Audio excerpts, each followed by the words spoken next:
Hi friends, my name is Nandita. I am from Andhra Pradesh.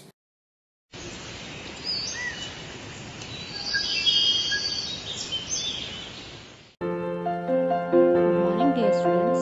Today we are going to discuss about body fluids and circulation. BSc syllabus, class 11, biology. Children, let us discuss about human circulatory system.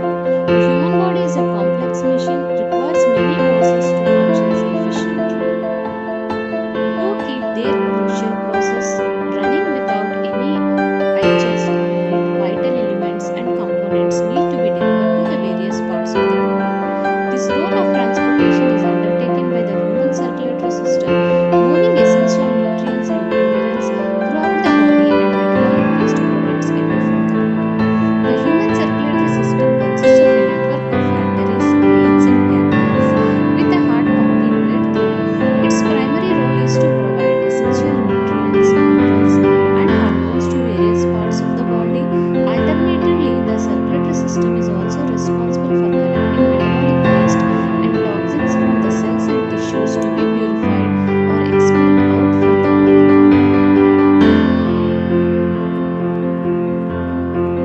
Children, let us discuss the features of circulatory system. The crucial features of human circulatory system are as follows. The human circulatory system consists of blood, heart, blood vessels and liver. The human circulatory system circulates through blood in two lobes, that is double circulation, one for oxygenated blood and another for deoxygenated blood. The human heart consists of four chambers, two ventricles and two arteries.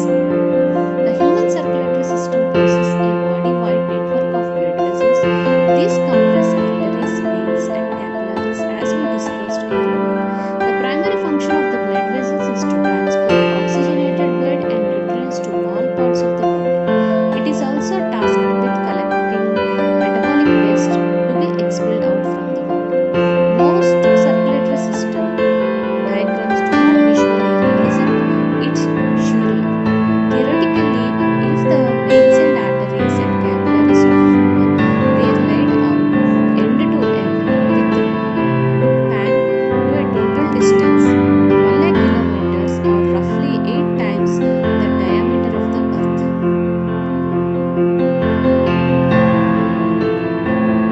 Now let us discuss the major organ of human circulatory system, which is also called human heart. The human heart is one of the most important organs responsible for sustaining life. It is a muscular organ with four chambers. The size of human heart is the size of about clenched fist. The human heart functions throughout a person's lifespan and is one of the most robust and hardest working muscles in the human body. Besides humans, most other animals also possess a heart that pumps blood throughout their bodies. Even invertebrates such as grasshoppers possess a heart-like pumping organ, though they do not function as the same way a human heart does. Let us see the position and appearance of heart. Heart is mesodermally derived organ situated in the thoracic cavity and between the nerves. It appears to be slightly tilted towards the left side. It is a hollow fibromuscular organ slightly conical in shape, about 12 centimeters length and 9 centimeters depth. The upper broad part is called the base and the lower narrow part is known as apex. It has a size of clenched fist. Now let us see the protecting and covering of human heart.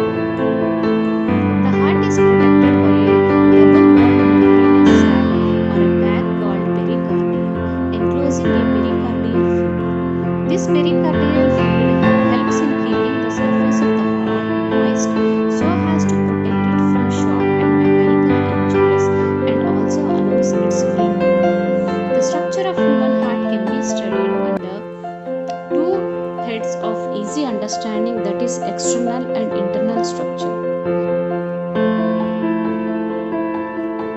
Children, let us discuss the functions of human heart.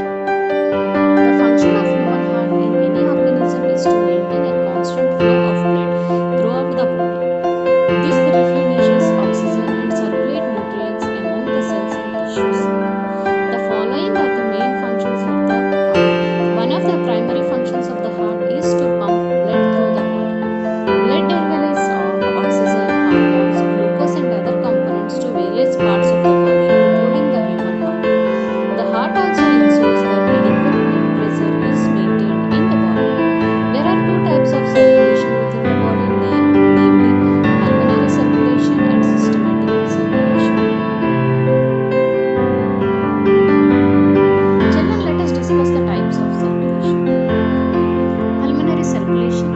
portion of circulation responsible for carrying deoxygenated blood away from the heart to the lungs and then bringing oxygenated blood back to the heart. Systematic circulation is another portion of circulation where the oxygenated blood is pumped from the heart to every organ and tissue of the body, and deoxygenated blood comes back again to the heart. Now the heart itself is a muscle, and therefore it needs a constant supply of oxygenated blood. This is where another type of circulation come into the play, the coronary circulation. The coronary circulation is an essential portion of the circulation where oxygenated blood is supplied to the heart. This is important as the heart is responsible for supplying blood throughout the body. Moreover, organs like brain needs a steady flow of fresh oxygenated blood to ensure functionality. In a nutshell, the circulatory system plays a vital role in supplying oxygen and nutrients and removing carbon dioxide and other waste from the body. Let us gain a deeper insight into the various anatomical structures of the heart. Structure of heart. The human heart is sized about the human fist and it is divided into four chambers, namely two ventricles and two atria. The ventricles are chamber that pump blood and the atrium are the chamber that receives blood. Among these both, the right atrium and the ventricles made up of right heart and the left atrium and ventricles make up the left heart. The structure of the heart also houses the biggest artery of the body, that aorta. The right and left region of the heart are separated by a walls of muscles called the septum. The right ventricle pumps the blood to the lungs for reoxygenation through the pulmonary arteries. The right semilunar valves close the prevention the blood from flowing back into the heart. Then the oxygenated blood is received by the left atrium from the lungs via pulmonary veins. Pericardium. The human heart is situated to left of the chest and it is enclosed with a fluid-filled cavity described as the pericardial activity.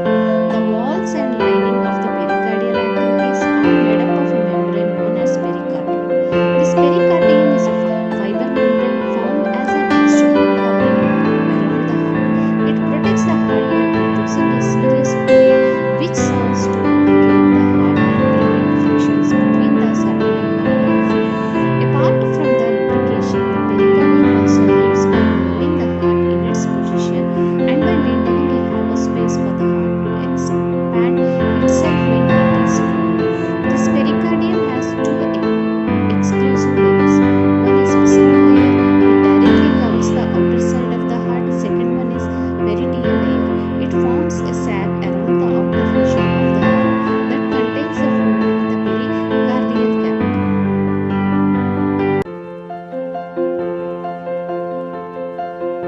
Children, now let us discuss the structure of a heart wall. The heart wall is made up of three layers, namely which is called epicardium, myocardium and endocardium. Epicardium is the outermost layer of the heart. It is composed of a thin layer membrane that serves to lubricate and protect the outer section. Myocardium. This is a layer of muscle tissue and it constitutes the middle layer wall of the heart. It contributes to thickness and it is responsible for pumping action. Endocardium. It is innermost layer of lines that inner heart chambers and covers the heart valves. Furthermore, it prevents the blood from sticking to the inner walls, thereby preventing protecting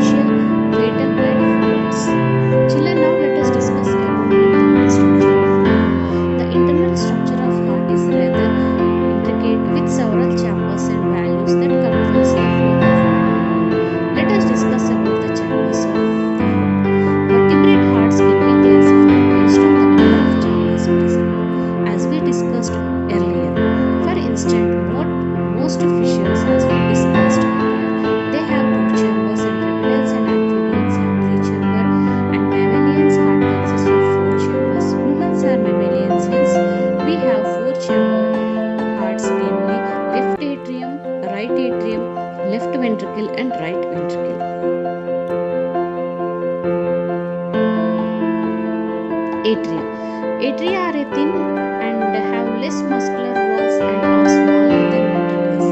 These are the blood receiving chambers that they are fed by large veins.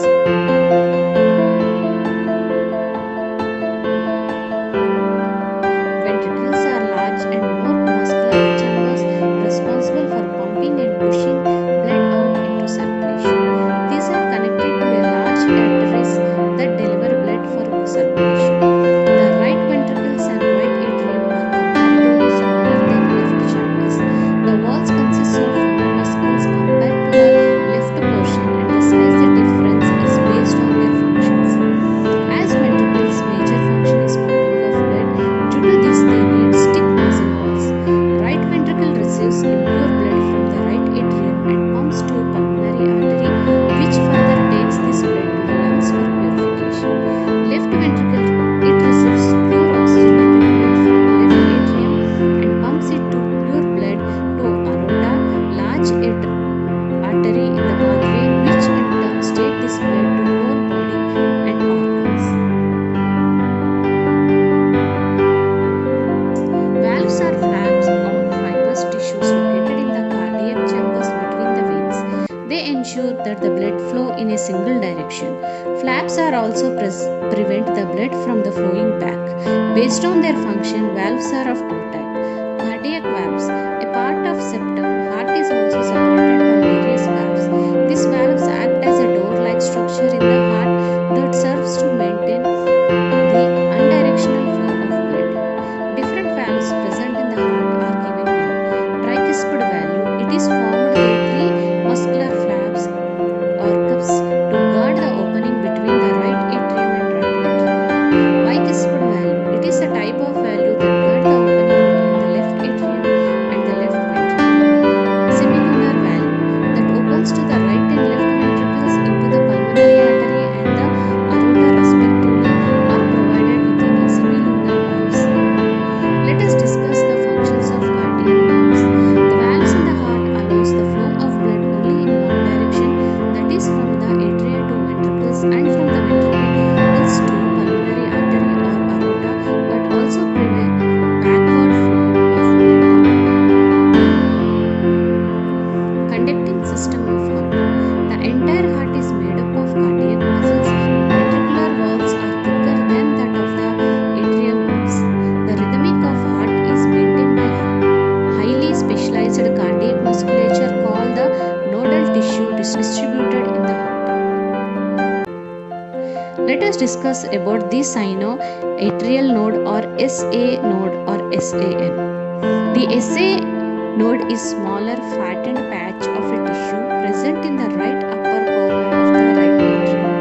The impulse generated by node spreads in all directions of the heart. Now let us discuss about atrioventricular node or AV node AVN. The signals from weak then they reach ventricles because ventricles are far away from SA node. Thus, to strengthen these signals, another mass of tissue is seen in the lower left corner of the right atrium, close to the atrioventricular sphincter, known as AV node. This is also known as pacemaker. AV node is used to receive the impulse from the SA node through the internodal pathway. Now let us discuss about bundle of His. A bundle of nerve fibers, that is atrioventricular bundles AV bundles, continues from the AV node, which passes through the atrioventricular septum to merge while on the top of the interventricular septum, immediately dividing into a right and left node. This bundle gives rise to a network of minute fibers. These fibers along with the right and left bundles are called bundles of His. It generates impulse of beating. Normally it does not generate impulse but strengthen them. Purkinje fibers supplies impulses to all portions of ventricular walls.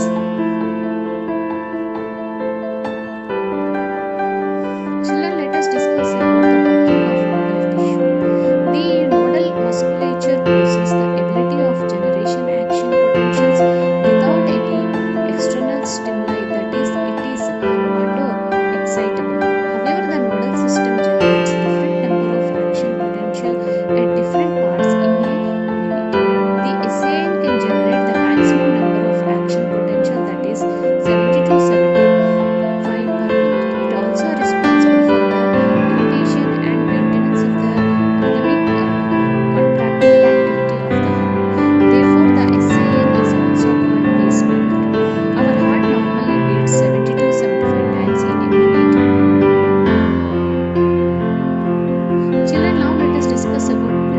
capillaries. In organisms which closed circulatory system, the blood flows within the vessels of varying sizes. All vertebrates, including humans, possess this type of circulation. The external structure of the heart has many blood vessels that form a network, with the major vessels emerging from within the structure. The blood vessels typically compresses the following. Arteries. These blood vessels carry blood from the heart to different body parts. All arteries carries pure or oxygenated blood, within the exception of pulmonary artery that carries the impure or deoxygenated blood from heart to lungs for purification.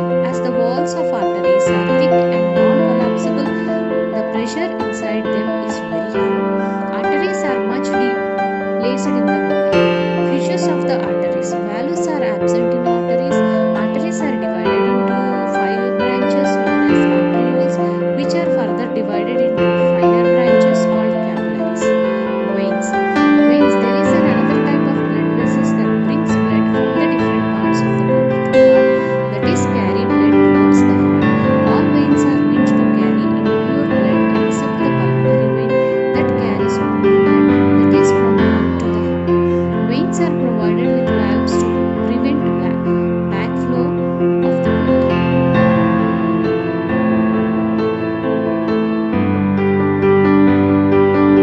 Capillaries. Capillaries are very thin blood vessels, so small that a single red blood cells can bravely fit through them. They help to connect your arteries and veins in addition to facilitating that exchange of certain elements between your blood and tissues.